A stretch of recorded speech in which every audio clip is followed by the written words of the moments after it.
Ya, saya ingin menanggapi pernyataan sahabat saya, Prof. Didik Rahbini terkait dengan isu utang, khususnya keseimbangan primer dan bagaimana transparansi pengelolaan utang. Yang pertama, keseimbangan primer. Singkatnya kan itu pendapatan negara dikurangi belanja minus biaya bunga. Kita harus ingat terakhir kali keseimbangan primer kita positif itu tahun 2011. Jadi keliru kalau seolah-olah hanya pemerintahan Pak Jokowi yang mencatatkan keseimbangan primer kita negatif. Sejak 2012 sampai sekarang. Tapi kita lihat faktanya. Di tahun 2018, pemerintah sudah berhasil menekan defisit keseimbangan primer sehingga hanya minus 0,08% atau 11,5 triliun. Ini pencapaian yang luar biasa. Dan tahun berikutnya meskipun melebar itu hanya di minus 0,49%. Tahun 2020 memang anomali, kita tahu karena pandemi, ekonomi kita melambat, pendapatan negara turun, belanja meningkat, defisit kita melebar.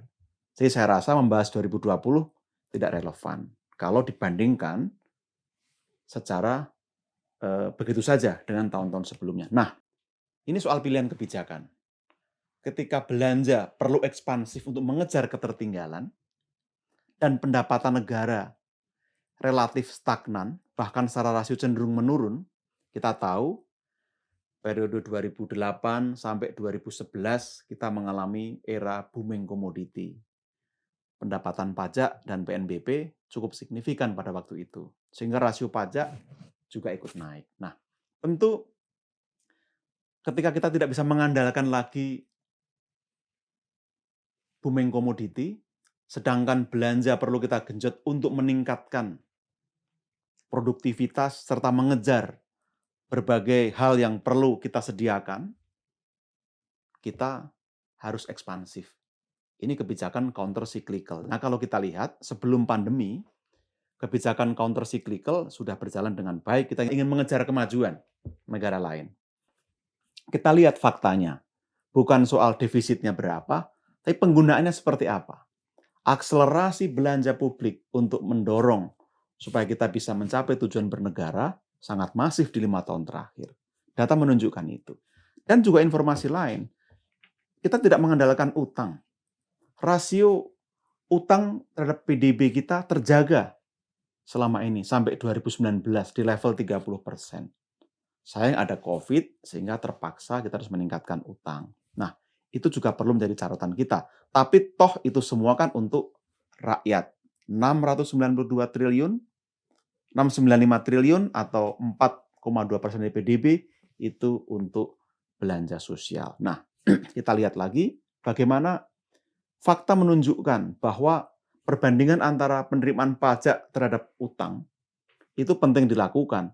Indonesia masih relatif lebih baik dibandingkan negara lain seperti Malaysia, Singapura, Thailand, Filipina, dan Brasil.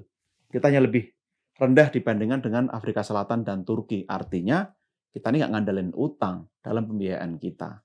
Nah, yang kedua soal transparansi. Seolah-olah, kata Prof. Didik, pemerintah dan DPR ini ugal-ugalan nih.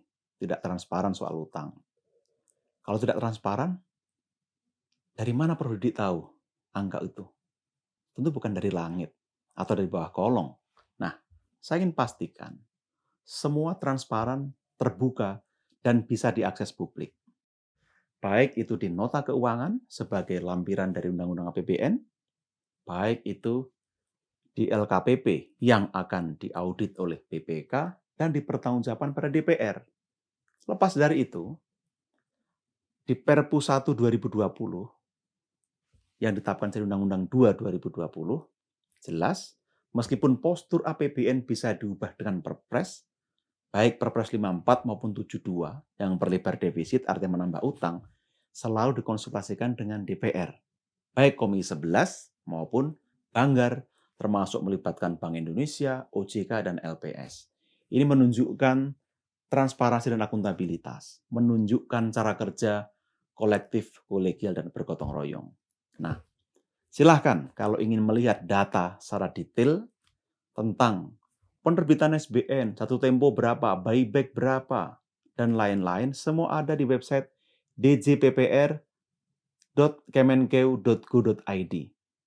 Mari kita pastikan pengelolaan APBN semakin kredibel, transparan, akuntabel, hanya demi kemakmuran dan kesejahteraan rakyat kita.